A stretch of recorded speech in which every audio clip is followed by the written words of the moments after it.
mga ka-game yard.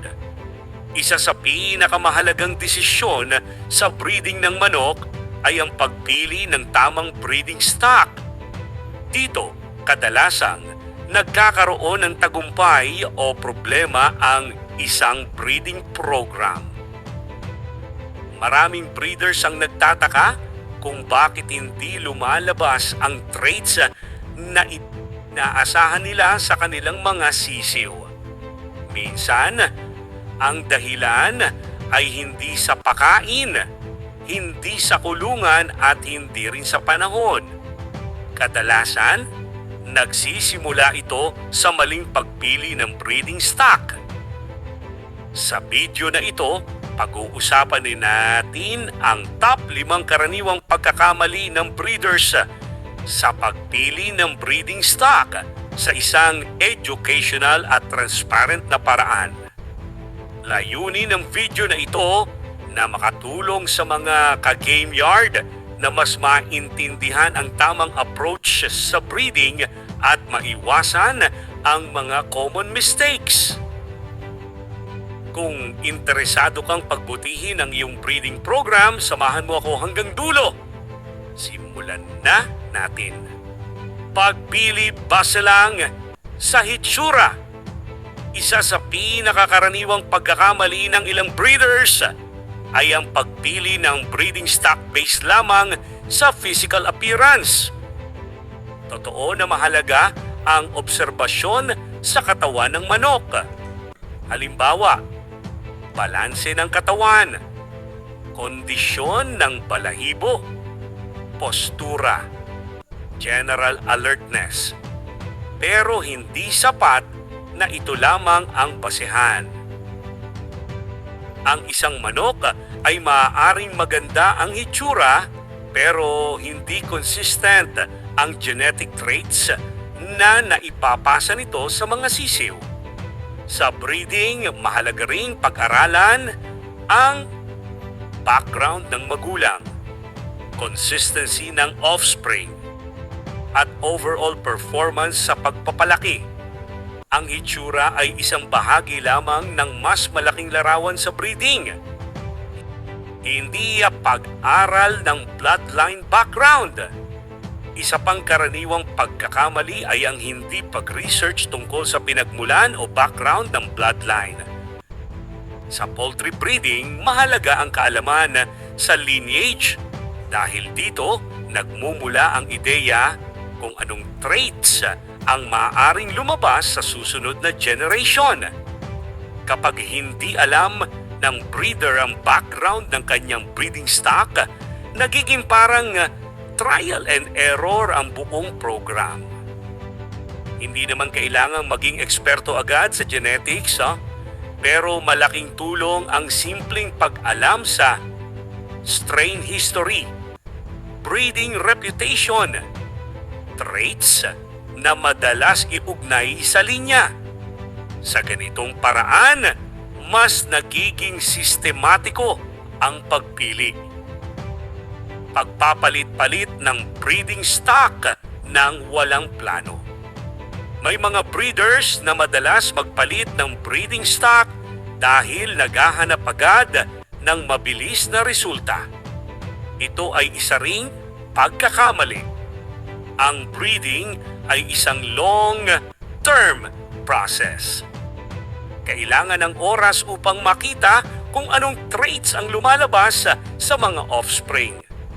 Kung palaging nagpapalit ng broodcock o brood hen ng walang malinaw na plano, mahirap makita kung saan nanggagaling ang magandang o hindi magandang resulta.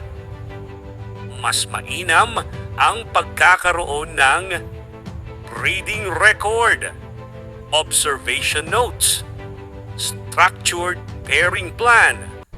Sa ganitong paraan, mas nagiging malinaw ang direksyon ng breeding program. Hindi pagbibigay pansin sa health condition.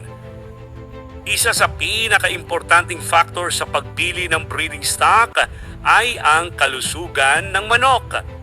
Ang healthy na breeding stock ay mas may chance na makapag-produce ng healthy offspring. Ang ilang breeders ay nakatuon lamang sa traits at nakakalimutan ang body condition, energy level, resistance sa common stress factors. Hindi ibig sabihin na kailangang perpekto ang manok, pero mahalagang piliin ang mga may stable health condition. Ang tamang nutrisyon, malinis na kapaligiran at regular na obserbasyon ay malaking tulong sa pagpapanatili ng quality breeding stock. Pag-asa sa iisang katangian lamang. Isa pang pagkakamali ay ang pagpili ng breeding stock dahil lamang sa isang trait. Halimbawa, may breeder na pumipili ng manok dahil lamang sa laki ng katawan, kulay, o isang desirable feature. Sa breeding, mahalaga ang overall balance ng traits. Ang isang manok na may balanced traits ay mas magandang candidate sa breeding program kumpara sa manok na may isang standout feature lamang. Ang layunin ng breeding ay hindi lang makakuha ng isang katangian kundi makabuo ng consistent at well-rounded offspring.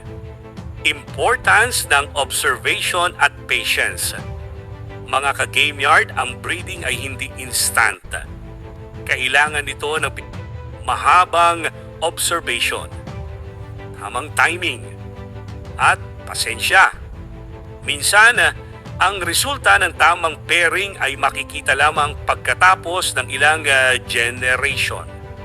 Ang breeder na may malinaw na plano at sapat na kaalaman ay mas may chance na makamit ang kanyang breeding goals.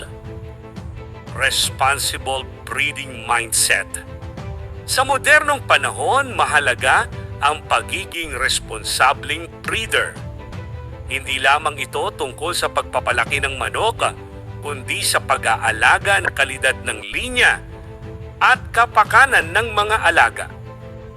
Ang tamang pagpili ng breeding stock ay isang hakbang patungo sa mas maayos at sustainable na breeding program.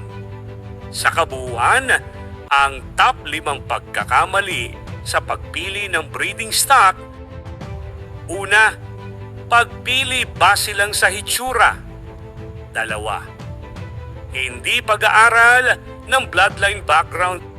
3, walang malinaw na breeding plan. 4, hindi pagbibigay pansin sa health.